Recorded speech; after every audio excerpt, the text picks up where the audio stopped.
जय राधा माधव कुंज बिहारी।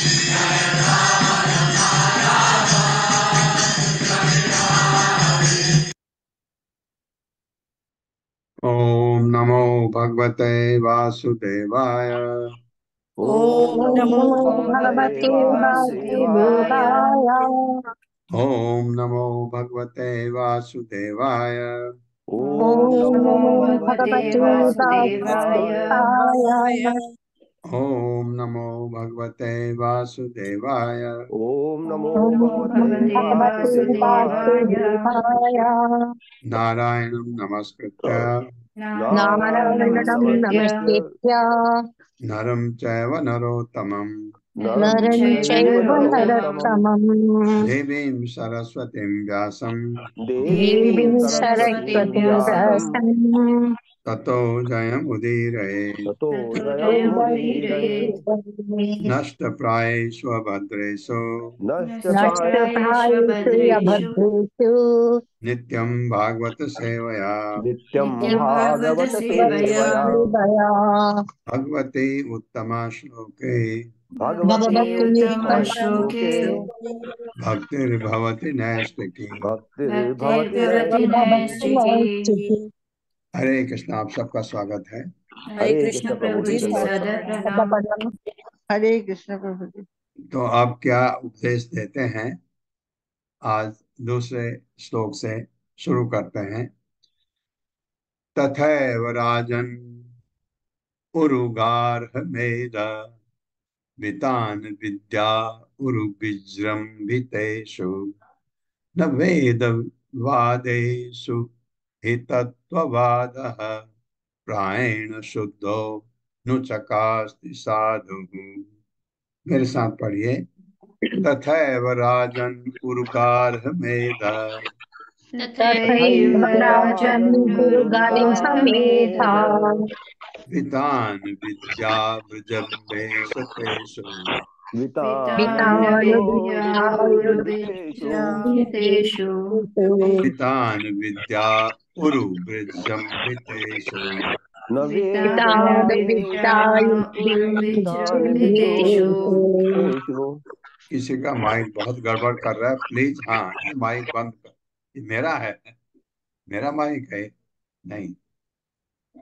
न वेदवादेषु हि तत्त्ववादः न न वेदवादेषु वेदवादेषु हि हेतात्मवादः प्रायेण शुद्धो नुचकास्ति साधुः। प्रायेण प्रायेण शुद्धो शुद्धो न नुचकास्ति चकास्ति साधुः। साधुः। शब्दार्थ है तथा अतः एव निसंदेह राजन, हे राजन, उरु गार्ह मेध गृहस्थ जीवन से संबंध अनुष्ठान वितान विद्या विस्तारशील ज्ञान उरु अत्यधिक विजम्भितेषु रुचि रखने वालों में न नहीं वेद वादेशु वेद वाक्य बोलने वाले ही निसंदेह तत्ववाद आत्म तत्व प्रायण प्रायः शुद्ध समस्त कल कलमसों से रहित विशुद्ध नु निसंदेह चकास्ति प्रतीत होते हैं साधु भक्ति को प्राप्त पुरुष। हे राजन, मेरे साथ पढ़िए। राजन मेरे राजन, स्वामी तथा सेवक, स्वामी स्वामी स्वामी तथा तथा तथा सेवक, सेवक, सेवा राजा तथा प्रजा राजा राजा राजा तथा तथा तथा प्रजा प्रजा प्रजा इत्यादि के प्रसंग तो भौतिक विषय इत्यादि हैं। इत्यादि के इत्यादि प्रसंग के तो इत्यादि के भौतिक प्रसंग विषय प्रसंग है। भौतिक तो विषय है। भौतिक विषय है। हाँ, क्योंकि राजा रघुगण ने ये प्रश्न किए थे जो बहुत ही तर्कशील लगे हमको। क्यों क्यों लगे हमको बहुत तर्कशील? राजा रघुगण के ने जो बोला, ऐसा लगता है आत्मा को भी कष्ट होता है, ऐसा लगता है कि आत्मा इन्वॉल्व है। क्यों लगता है? हमको भी लगता है। ऐसा क्यों लगता है? क्योंकि हम भौतिक जगत में हैं और हम अभी हम अध्यात्म की तरफ ज्यादा प्रगति नहीं कर पाए हैं, इसलिए लगता है। ये सही है? सही नहीं है, अब वो बता रहे हैं। क्योंकि एक जो पूरे अध्यात्म में है, अभी वो जड़ भरत है पूरे। वो अभी भौतिक जगत से उनका कोई संपर्क नहीं है। है वो भौतिक जगत में, लेकिन नहीं है। भौतिक जगत से उनका बिल्कुल कोई अटैचमेंट है ही नहीं, बिल्कुल डिटैच्ड है कंप्लीटली। ये तो एक तो ये है। एक राजा है जो पूरा भौतिक जगत में है, राज्य कर रहा है और अपने प्रजा का पालन भी कर रहा है, उनका संरक्षण भी कर रहा है। जिस तरह भी है, राजा हमेशा गर्वित तो होता है, हर राजा नहीं, लेकिन राजा को गर्व होता है कि वो इतना महान उत्तरदायित्व उसको मिला है, ये गर्व हो जाता है। तो ये चीज अब इस ढंग से सोचिए। आपको कभी कभी ये लगेगा कि अ, भरत महाराज गलत बोल रहे हैं, जड़ भरत गलत बोल, ऐसा लग सकता है। क्यों लग सकता है? क्योंकि हम भौतिकतावादी हैं, इसलिए। राजा तथा प्रजा इत्यादि के प्रसंग तो भौतिक विषय हैं। वेदों में प्रतिपादित वेदों में तो में प्रतिपादित प्रतिपादित भौतिक विषयों में रुचि रखने वाले भौतिक भौतिक विषयों विषयों में में रहने रुचि वाले रखने वाले वाले व्यक्ति व्यक्ति व्यक्ति यज्ञों को करके यज्ञों यज्ञों को को करके करके तथा भौतिक विषयों के प्रति तथा तथा भौतिक भौतिक भौतिक विषयों विषयों के के विषयों के प्रति प्रति श्रद्धालु बने रहने पर तुले रहते हैं। श्रद्धालु बने श्रद्धालु श्रद्धालु बने रहने बने रहने पर पर रहने तुले पर रहते तुले हैं। रहते हैं। यज्ञ करके तथा भौतिक विषयों के प्रति श्रद्धालु बने रहने पर तुले रहते हैं। भौतिक विषयों के प्रति ऐसे लोगों को कभी ऐसे ऐसे ऐसे लोगों लोगों को को लोगों को कभी कभी आत्म तत्व प्रकट नहीं हो पाता। आत्म आत्म तत्व आत्म तत्व तत्व प्रकट नहीं प्रकट हो प्रकट नहीं हो नहीं पाता। हो पाता। पाता। इतनी बड़ी बात कही है। हम क्या सोचते हैं? हम ये जो कर रहे हैं, ये भौतिक आध्यात्मिक जो कर रहे हैं, ये तो करें, लेकिन भौतिक चीज को कैसे छोड़ सकते हैं? ये आता है। अगर आपसे अभी कहा जाए ये रास्ता वैकुंठ को जाता है, ये यहीं रहने का है, आप वैकुंठ रास्ता कभी नहीं अपनाएंगे, क्योंकि आपका अटैचमेंट है भौतिक जगत से। ये है, ये कमी हम में अभी भी है। कोई अभी कहे ये लो वैकुंठ का रास्ता है, जाओ एकदम भगवत धाम, और ये यहीं रहने का है, हम तो यहीं रहने वाले रास्ते को पकड़ लेंगे। ये माया इतनी इतनी प्रबल है, ये हमको कभी भी तरक्की नहीं करने देती अध्यात्म में। ये बात है। तात्पर्य माता जी। हरे कृष्ण पल्लवी माता जी। हरे कृष्णा माता जी, हरे कृष्णा प्रभु जी। तात्पर्य श्रील प्रभुपाद जी द्वारा, श्रील प्रभुपाद जी की जय। इस श्लोक में दो शब्द महत्वपूर्ण हैं, वेदवाद तथा तत्ववाद। भगवत गीता अनुसार जो लोग वेदों में ही आसक्त है और वेदों या वेदांत सूत्र का उद्देश्य नहीं समझते, वे वेदवादरता है। 2.42 और 43। यामिमां पुष्पितां वाचं प्रवद्यन्त विपश्चिताः वेदवादरतः पार्थ नान्यद् अस्तीति वादिनः कामात्मानः स्वर्गपरा जन्म कर्म फलप्रदां क्रिया विशेष बहुलां भोग ऐश्वर्य गति प्रति। अल्प बुद्धि मनुष्य वेद के उन अलंकारिक वचनों में बहुत आसक्त रहते हैं, जिनमें स्वर्ग, उच्च कुल, सत्ता और भोगों को देने वाले नाना प्रकार के सकाम कर्मों की संस्तुति है। भोग और ऐश्वर्य की अभिलाषा के कारण ही वे ऐसा करते हैं कि इससे श्रेष्ठ और कुछ नहीं है। वेदवाद अनुयायी सामान्य रूप से कर्म कांड के प्रति रुचि रखते हैं, इससे उन्हें स्वर्ग की प्राप्ति होती है। वे प्राय चातुर्मास्य पद्धति का अभ्यास करते हैं।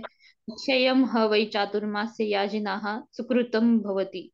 जो चातुर्मास यज्ञ करता है वह पवित्र हो जाता है, और पवित्र होने पर वह स्वर्ग को जा सकता है। ऊर्ध्व गच्छन्ति सत्वस्था। वेदों के कुछ अनुयायी कर्म कांड का पालन करते हैं, जिससे वे जीवन के उच्चतर स्तर को प्राप्त हो, किंतु अन्यों का तर्क है कि वेदों का उद्देश्य ये नहीं है। तद यथैवेह कर्म जिताः लोकाः क्षीयते एवं एवं उन्न पुण्य जितः लोकाः क्षीयते। इस संसार में उच्च कुल, उच्च शिक्षा, रूप अथवा धन के कारण कोई भी पुरुष उच्च बन सकता है। ये पूर्व जन्म में किए गए पुण्यों के उपहार है, किंतु जब पुण्य कर्मों का भंडार समाप्त हो जाता है, तब ये भी समाप्त हो जाते हैं। यदि हम पुण्य कर्मों में आसक्त रहे तो अगले जीवन में हमें ये सारी सुविधाएं मिल सकती हैं और हम स्वर्ग लोक में जन्म ले सकते हैं, किंतु इन सब का अंत होता है। क्षिणे पुण्य मर्त्य लोकम विशन्ति, भगवद गीता 9.21। पुण्य कर्मों के क्षीण होने पर पुनः मर्त्य लोक में प्रवेश करना पड़ता है। वैदिक आदेशों के अनुसार वेदों का मुख्य उद्देश्य पुण्य कर्म करना नहीं है। वेदों का मुख्य उद्देश्य तो भगवद गीता में विवेचित है। वेदैश्च सर्वैर अहमेव वेद्यः। वेदों का मुख्य उद्देश्य तो भगवान श्री कृष्ण को जानना है। जो वेदवादी है तो वस्तुतः परम ज्ञानी नहीं है और ज्ञान कांड यानी ब्रह्मवादी के अनुयायी भी पूर्ण नहीं है। किंतु जब कोई उपासना के धरातल पर पहुंचकर भगवान की उपासना अंगीकार कर लेता है तो वह पूर्ण हो जाता है। आराधना नाम सर्वेशाम विष्णुर आराधनम परम। वेदों में विभिन्न देवताओं की उपासना तथा यज्ञों के अनुष्ठान का उल्लेख तो है, किंतु ऐसी उपासना निम्न कोटि की है, क्योंकि उपासकों को ज्ञात नहीं है कि परम लक्ष्य तो विष्णु है। नते विदुः स्वार्थगता गति ही विष्णु। जब कोई विष्णु आराधना अथवा भक्ति योग के धरातल पर आता है तो उसे सिद्धि प्राप्त होती है। अन्यथा जैसा कि भगवत गीता में कहा गया है, वह तत्ववादी न होकर वेदवादी यानी वेदों का अंधा अनुयायी होता है। वेदवादी तब तक भौतिक कलम से शुद्ध नहीं हो पाता जब तक वह तत्ववादी नहीं बन जाता, अर्थात तत्व यानी परम सत्य को नहीं जान लेता। तत्व भी तीन प्रकार से अनुभव किया जाता है, ब्रह्मेति परमात्मेति भगवानिति शब्दते। तत्व का ज्ञान होने पर भी भगवान विष्णु और उनके अंशों की उपासना करते रहना चाहिए, अन्यथा मनुष्य इतने पर भी अपूर्ण रहेगा। बहुनाम जन्म नामन्ते ज्ञानवान मान प्रपद्यते। अनेक जन्मों के पश्चात वास्तविक ज्ञानी कृष्ण की शरण में जाता है। निष्कर्ष निकला कि अल्पज्ञानी मनुष्य भगवान ब्रह्म या परमात्मा को नहीं समझ सकता, किंतु वेदों का अध्ययन कर लेने के बाद तथा परम सत्य श्री भगवान का ज्ञान प्राप्त कर लेने पर मनुष्य पूर्ण ज्ञान के पद पर माना जाता है। हरे कृष्ण। वेदवादी तत्ववादी, जो प्रभुपाद ने बहुत अच्छी तरह समझाया। क्योंकि का वेदों में बहुत अलंकारित भाषा भी है। अलंकारित भाषा का मतलब वो आपके उत्थान के लिए। कैसा उत्थान? आपको कभी कोई कष्ट ही नहीं हो, वो कहाँ आप स्वर्ग चले जाए, ये वेदों में है। वेदों में ज्यादातर कर्म कांड है, उपासना कांड बहुत कम है। तो इसीलिए आपकी भागवतम आई। आपको पहले शुरू में ही हमने पढ़ा था कि वेद अभ्यास इतना लिखने के बाद खुश क्यों नहीं थे। तो नारद ने कहा, खुश कैसे हो सकते हो तुमने तो जो लिखा है वो तो कौवे की भाषा है, क्योंकि भक्तों की भाषा नहीं है। भक्तों को नहीं चाहिए ये। भक्त नहीं, भगवान का भक्त भगवान के साथ रहना चाहता है, उनकी सेवा करना चाहता है। और आपने जो लिखा है ये तो ये है वेदवादी, वेदों के अलंकृत भाषा को पढ़ करके लोग स्वर्ग को जा सकते हैं। स्वर्ग भक्त का डेस्टिनेशन नहीं है। भक्त का जो गंतव्य है वो वहां नहीं है। भक्त तो भगवान के पास जाना चाहता है। और जितने भी कर्म कांड वाले तरीके हैं जो हम अपनाते हैं वो हमको स्वर्ग तक ले जाती है। तो स्वर्ग के बाद जैसा 9वें अध्याय में बताया गया भगवत गीता के, तो आपके पुण्य खत्म हुए, फिर आप पृथ्वी पर लौट आए।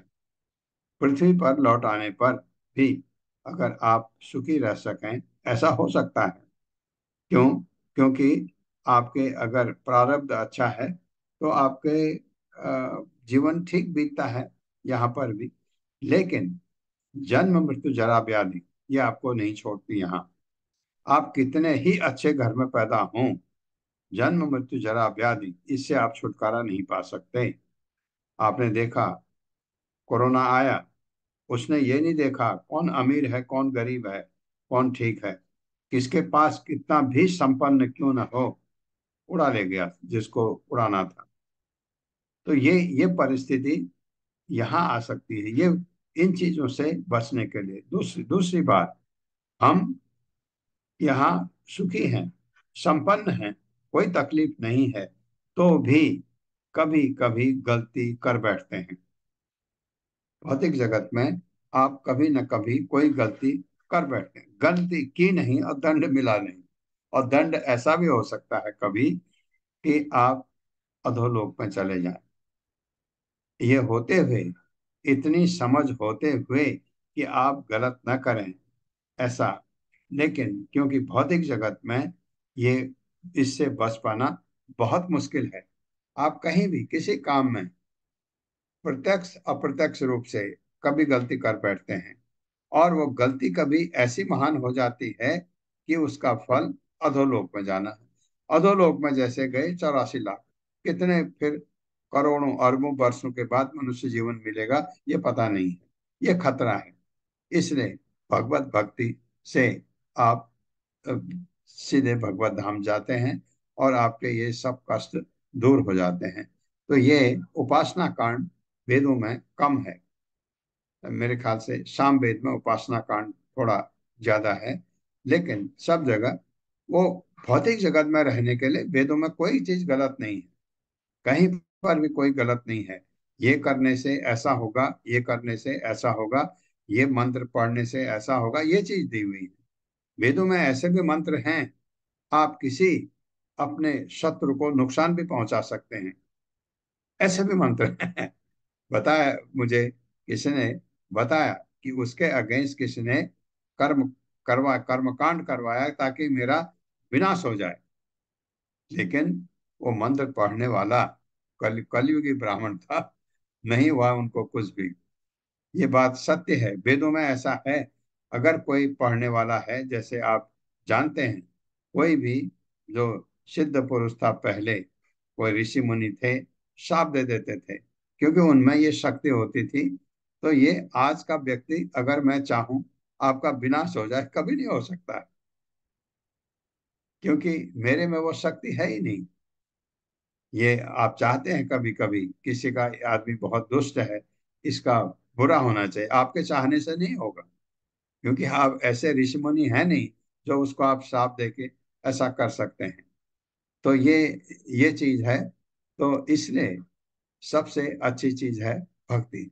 अब सवाल ये होता है कि हम भक्ति करते हैं क्या, जो ये बताया है इतना। जैसे मैंने आपको बोला कि अगर आपको एक रास्ता बता दिया जाए, जाओ जाओ, रात गेट खुला है बैकुंठ का, जाओ जाओ, आप नहीं जाएंगे, क्योंकि माया हमको ऐसे लपेट के रखी है।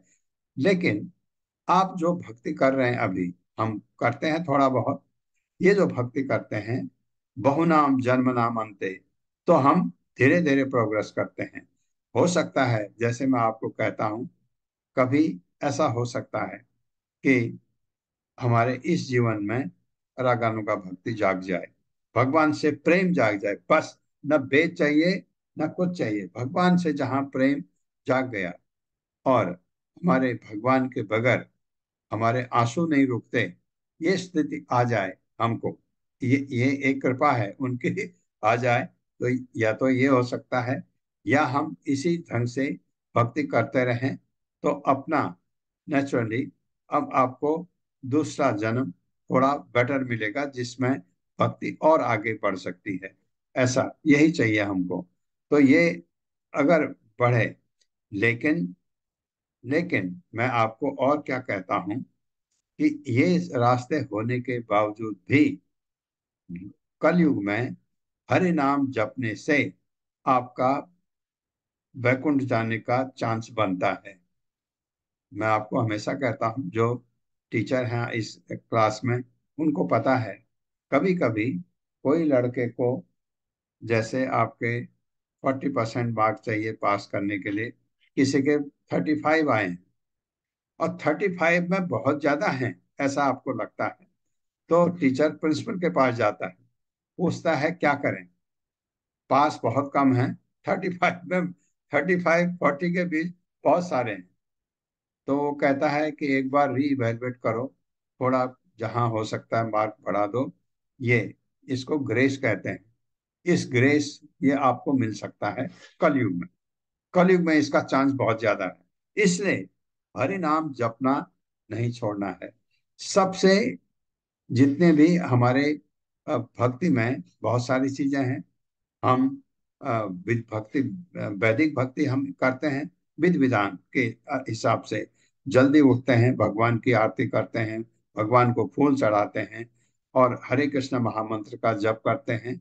ये आप बहुत सारे काम करते हैं। इनमें सबसे ऊपर है हरिनाम। सबसे ऊपर भगवान के नाम का जप करना वह सबसे ऊपर है। अगर कोई जप करे और कुछ नहीं करे, उसका कल्याण हो सकता है। अगर मैं विधि विधानों का पालन करूं, पंचरात्र विधि को फॉलो करूं, जप ना करूं, मेरा कुछ नहीं हो सकता है। ये इतना महान है हरि नाम जपना। तो ये और उसके ऊपर भगवान कह के गए हमको, हरि नाम जपो कलयुग में। और दूसरा दो चीज बड़ी जरूरी है, यज्ञ, संकीर्तना यज्ञ। बहुत, ये दो चीज। और दोनों चीजों में आपका न तो कोई खर्चा होता है और न कोई आपको तकलीफ है, तो यह हम क्यों ना करें। आपको मैं आज थोड़ा जल्दी छोड़ूंगा, मुझे ध्यान ही नहीं रहा। आज हम ट्रेवल कर रहे हैं। ट्रेवल तो आफ्टरनून में है, लेकिन बहुत वाइंडिंग अप करना होता है, तो मैं भूल गया था। तो मैं एक दो श्लोक और करके पूर्ण विराम लगाऊंगा। न तस्य तत्त्वग्रहाय साक्षात् वरीयसी अपि वाचः समासन् स्वप्ने निरुक्त्या गृहमेदि सौख्यम न यस्य हेय अनुमितं स्वयं स्यात्। मेरे साथ, न तस्य ग्रहणाय साक्षात् न तस्य तत्तत्ग्रहणाय तत्त्वग्रहणाय साक्षात् वरीयसी अपि वाचः समासन् वरीयसी वरीयसीरपि रपि वाचः वाचः समासन् समासन् स्वप्ने निरुक्त्या गृहमेदि सौख्यम् स्वप्ने स्वप्ने निरुक्त्या स्वप्ने निरुक्त्या गृहमेधि निरुक्ताग्रहमेधि सौख्यम् सौख्यम् न यस्य हेय अनुमितं स्वयं स्यात्। न यस्य यस्य ह्यनुमितं अनुमितं स्वयं स्वयं स्यात्। स्यात् तन्मितमिचात् शब्दार्थ है न, नहीं, तस्य उसका, वेद पाठी का, तत्व ग्रहणाय, ग्रहणाय वैदिक ज्ञान के वास्तविक प्रयोजन को स्वीकारने के लिए साक्षात प्रत्यक्ष वरीयसी परम आदरणीय अपि यद्यपि वाचः वेद वाक्य समासन अत्यधिक हो गया स्वप्ने, स्वप्न में, निरुक्त्या उदाहरण से, ग्रह मेदि सौख्यम इस जगत के भीतर सुख ना नहीं, यश जिसका हेय अनुमितम तुच्छ जान पड़ने से स्वयं स्वतः सात होवे।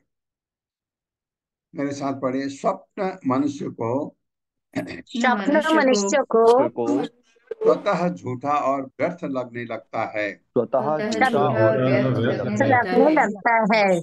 हाँ, कोई कहता नहीं हमको, लेकिन स्वप्न देखा, बड़ा अच्छा था, अच्छा लगा, सुबह उठे, गायब।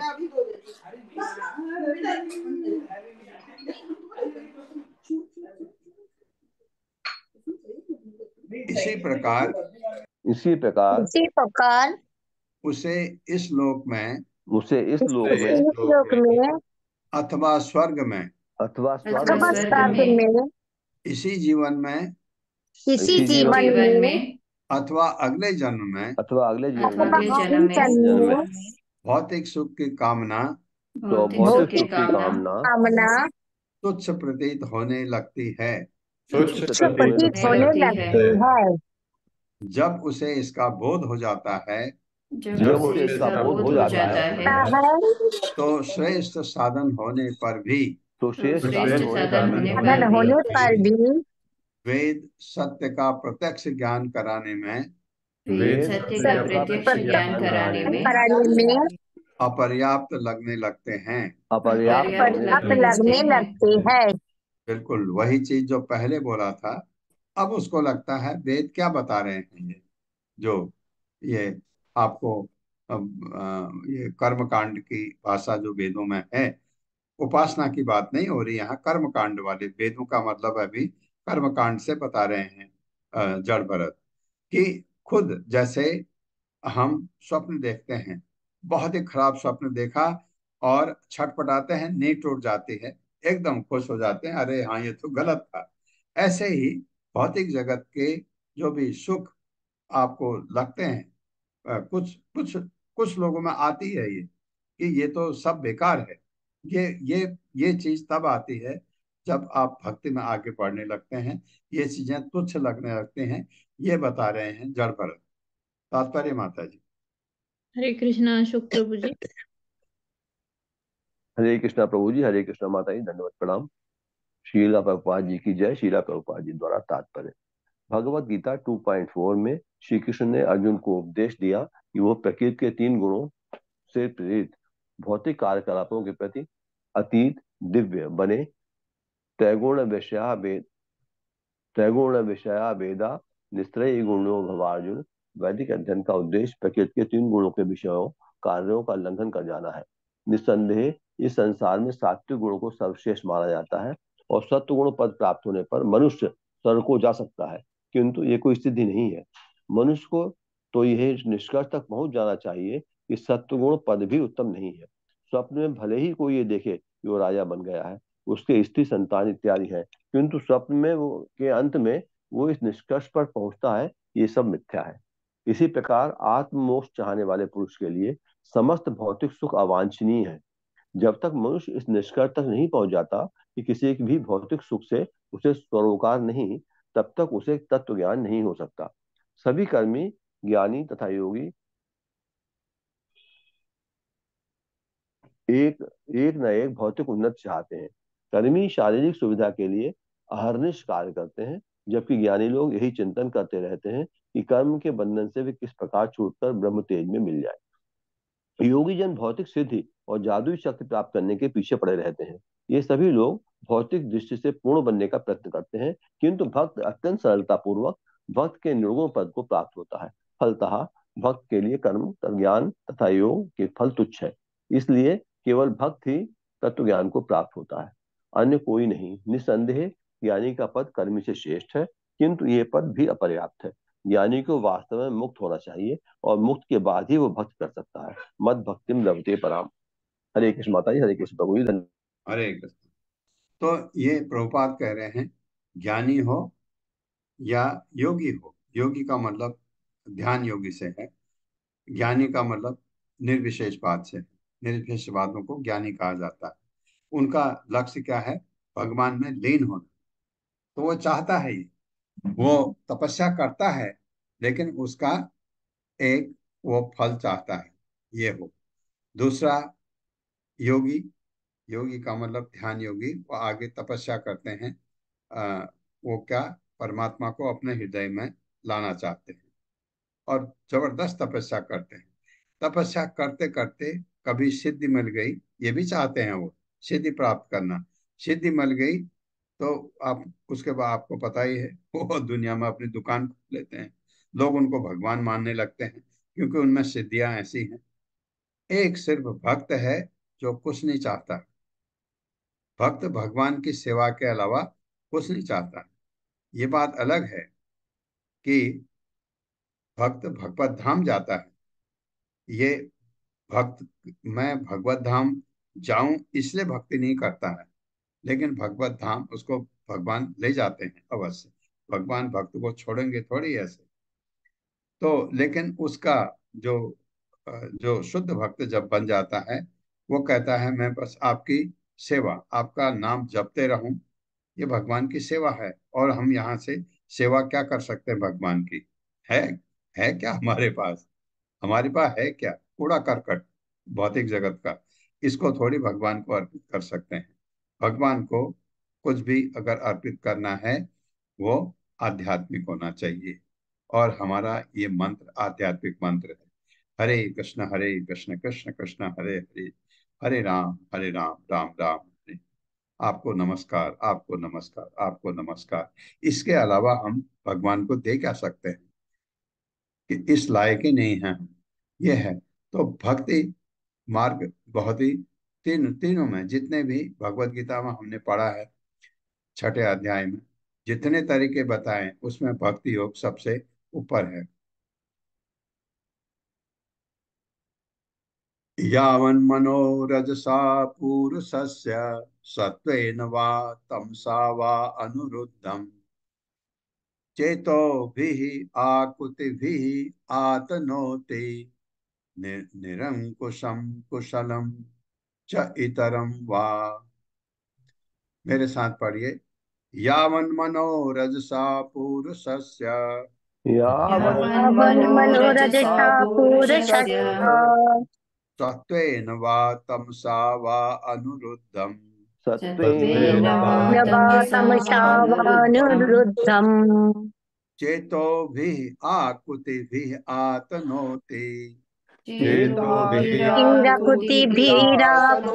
आतनोति निरङ्कुशं कुशलं च इतरं वा निरङ्कुशं कुशलं च इतरं वा। शब्दार्थ है यावत जब तक मनः मन रजसा रजोगुण से पुरुषस्य जीवात्मा का सत्वेन सतोगुण से वा अथवा तमसा तमोगुण से वा अथवा अनुरुद्धम नियंत्रित चेतो भी ज्ञानेन्द्रियों से आकुति भी कर्मेंद्रियों से आतनोति फैलाता है निरंकुशम हाथी के समान स्वच्छंद स्वच्छंद जिसको अंकुश से बस में लिया जाता है। हाँ, स्वच्छंद। अब मैंने आपको बताया था दो शब्द हैं, स्वच्छंद और स्वतंत्र। स्वतंत्र है, आप स्वतंत्र हैं, लेकिन आप नियमों का उल्लंघन नहीं कर सकते। स्वच्छंद है, आप बिल्कुल जो चाहे मर्जी करें, तो ऐसे में क्या अंकुश लगाना पड़ता है। कुशलम कुशलता कल्याण च भी इतरम कुशलता के अतिरिक्त अर्थात पाप कर्म व अथवा। मेरे साथ पढ़िएगा। जब तक जीवात्मा का मन जब तक जीवात्मा का मन तीन गुणों तीन गुणों सतो रजो तथा तमो गुणों से दूषित रहता है सतो रजो तथा तथा तमोगुणों से दूषित रहता है, तब तक वह वह स्वच्छंद स्वच्छंद अनियंत्रित हाथी के समान रहता है। और नियंत्रित हाथी के समान रहता है। वह इंद्रियों का उपयोग करके वो इंद्रियों का उपयोग करके शुभ तथा अशुभ कर्मों के क्षेत्र को शुभ तथा अशुभ कर्मों के क्षेत्रों को केवल बृहत्तर बनाता है। केवल बृहत्तर बनाता है। परिणाम यह निकलता है कि परिणाम यह निकलता है कि जीवात्मा इस संसार में जीवात्मा इस संसार में भौतिक कर्मों के कारण मात्र सुख तथा दुख का अनुभव करता है। मात्र सुख दुख का अनुभव करता है। यह अनुभव तो हमको है, यह अनुभव तो है हमको। ये आपको देखिए जो पर कहा पहले ये बताता हूं कि तीन गुणों से हम दूषित हैं, सब सब हम, क्योंकि इसलिए हम भक्ति करके अपने को रजो तमोगुण को हटाना चाहते हैं। क्योंकि जब हम सतोगुण में आते हैं तो हमको भक्ति का ज्ञान होता है, फिर हमको आगे को शुद्ध आती है क्या करना है। रजोगुण में तमोगुण में आप कभी भी भक्ति कर ही नहीं सकते हैं। तो तब वह कब जब हम ये गुणों में होते हैं, तीन गुणों में स्वच्छंद होते हैं। कभी आपको कहा कि माला जपो, लेकिन स्वच्छंद हैं, क्यों जपूं? स्वच्छंद है ना, स्वतंत्र हैं तो जपेंगे। स्वतंत्र हैं तो आप नियमों का पालन करेंगे। आपने आपको गुरु ने कहा है कि आप 16 माला जपो, आप अवश्य करेंगे। स्वच्छंद हैं तो आप अनियंत्रित हाथी के समान। इंद्रियों का उपयोग करके शुभ तथा अशुभ कार्यों के क्षेत्रों को केवल बृहत्तर बनाता है, आप उसको और अच्छा बना सकते हैं। परिणाम यह निकलता है कि जीवात्मा इस संसार में भौतिक कर्मों के कारण मात्र सुख तथा दुख का अनुभव करता है। मात्र सुख, कभी कभी दुख ज्यादा, कभी कभी सुख ज्यादा, किसी को दुख कम, लेकिन कोई सुख ऐसा नहीं है जो दुख से जुड़ा हुआ नहीं है। तो दुख हमको अवश्य होता है। और जबकि अध्यात्म में आपको सिर्फ सुख मिलता है, और जो कभी घटता ही नहीं, बढ़ सकता है लेकिन कम नहीं होता है। तात्पर्य माता जी। हरे कृष्णा अलका माता जी। हरे कृष्णा प्रभु जी। हरे कृष्णा माता जी। तात्पर्य शिला प्रभुपाद जी के द्वारा। शिला प्रभुपाद जी की जय। चैतन्य चरितामृत में बताया गया है कि शुभ तथा अशुभ कर्म दोनों ही भक्ति के सिद्धांतों के विरुद्ध हैं। भक्ति का अर्थ है मुक्ति, भौतिक बंधन से छुटकारा, किंतु शुभ तथा अशुभ कर्मों से इस भौतिक संसार में उलझे रहना पड़ता है।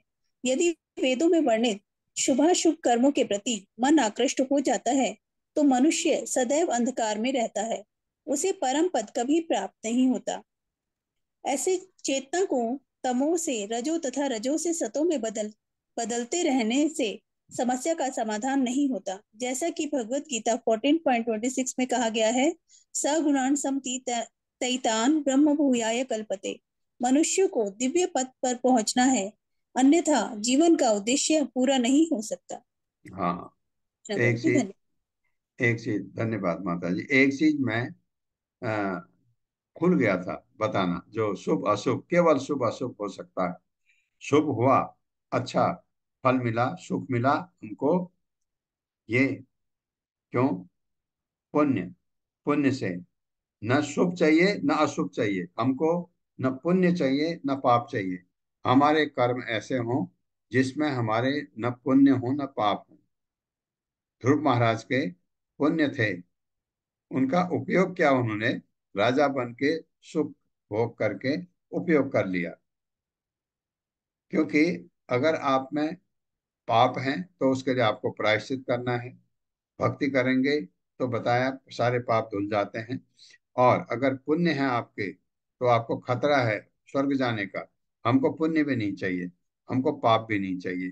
तो ये सिर्फ एक रास्ता है भक्ति का, क्योंकि आप भक्ति में भगवान को केंद्र में रखते हैं। अगर कभी आपने किसी का भला भी किया भगवान को केंद्र में रख करके, ये आपको अर्पित है। ये मैंने जो इसका भला किया ये आपको अर्पित है। यद करोसि यद अश्नासि यद जुहोसि ददाति यद तपस्यसि कौन्तेय तद कुरुष्व मत अर्पण। मुझे अर्पण करते हुए करो। आपने अर्पण करते भगवान को अर्पित कर दिया, आपको उसका पुण्य नहीं रहेगा। मैंने किसी का बहुत बार होता है, बहुत लोगों को मदद करते हैं, पुण्य मिलता है। एकदम भगवान को याद करिए, कृष्ण को, ये आपको अर्पित है। बस आपको उसका दोष लगेगा, मतलब पुण्य नहीं मिलेगा। नहीं चाहिए हमको पुण्य। क्यों? पुण्य से हमको स्वर्ग मिलने का खतरा रहता है।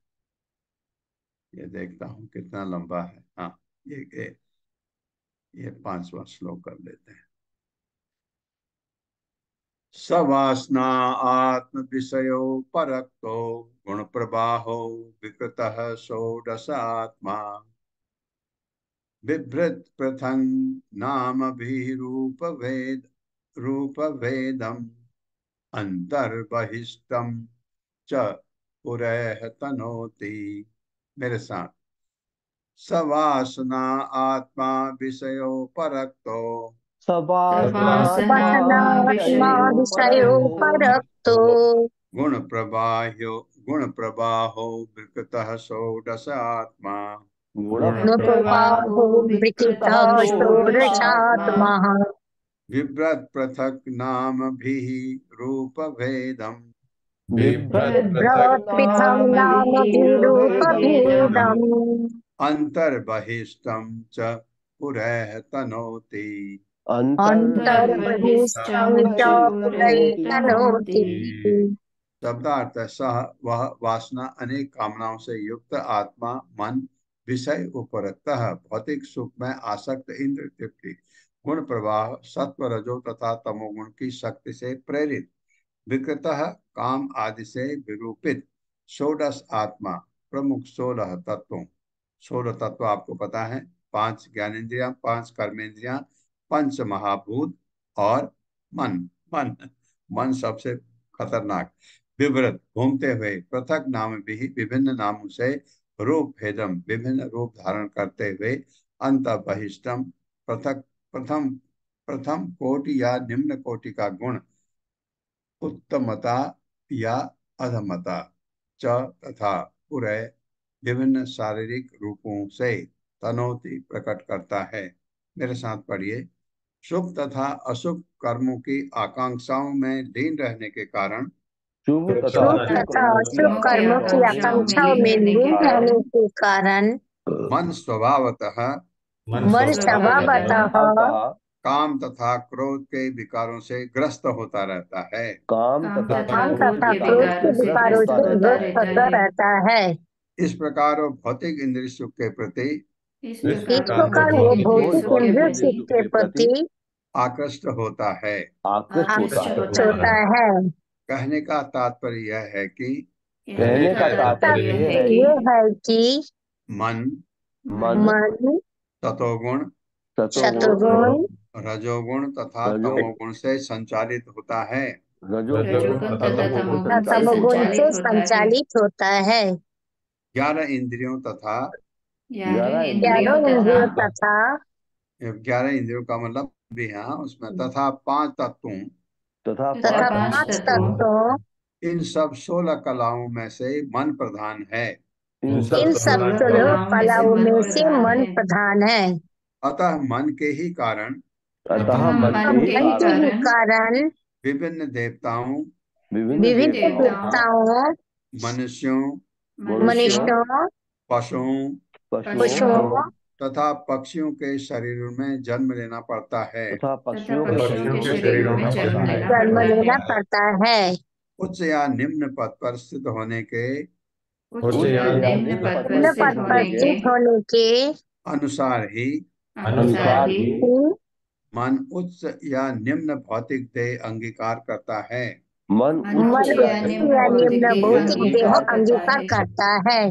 हाँ, तो मन ही है जो आपको पूरा सब करवाता है। मन सबसे ऊपर है। जैसे आप कहें एक इंद्री आपको मार गई, उस इंद्री में आपने इंद्र विषय से आसक्ति हुई, आप बहुत नीचे गिर गए और ये सब, लेकिन मन उसमें उसका लीडर है। मन आपके सब इंद्रियों का लीडर है, तो मन सबसे महान है।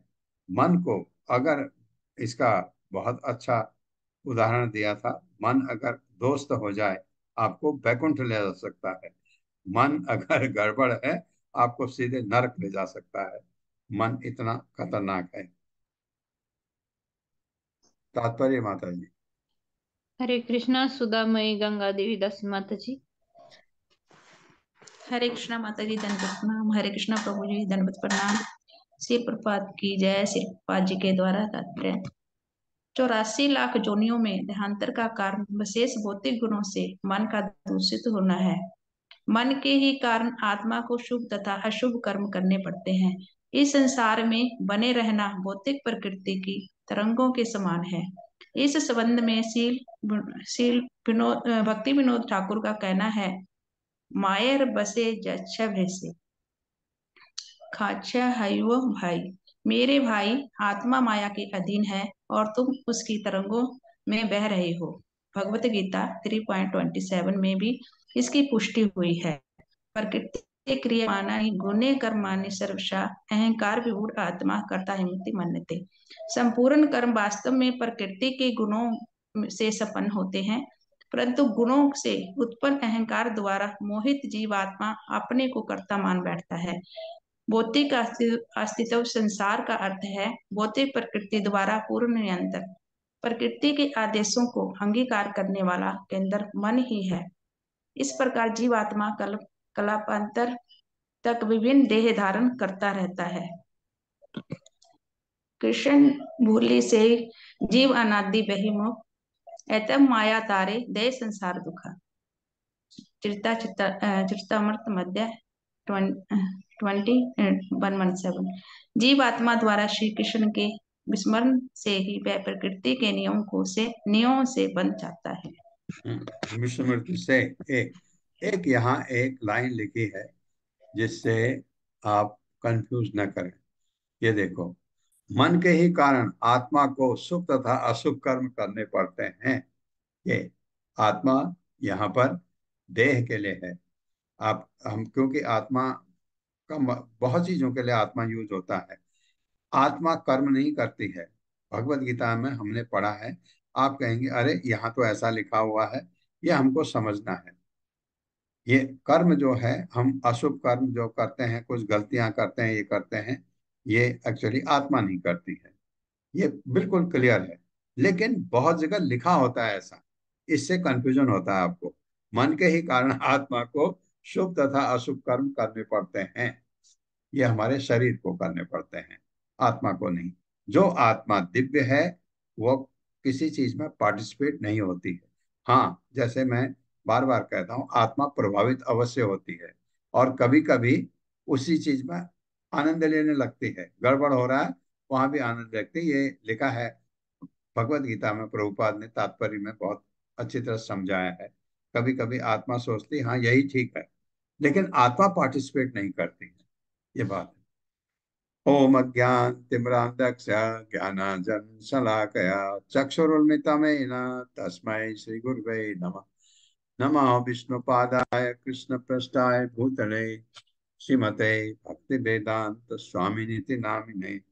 नमस्ते सरस्वती देवे गौरवाणी प्रचारिणे निर्विशेष शून्यवादी पाश्चात्य देश तारिणे। जय हो श्री कृष्ण चैतन्य प्रभु नित्यानंद श्री अद्वैत गदाधर शिवासादि गौर भक्तवृंद। हरे कृष्णा कृष्ण कृष्ण हरे हरे, हरे राम राम राम हरे हरे।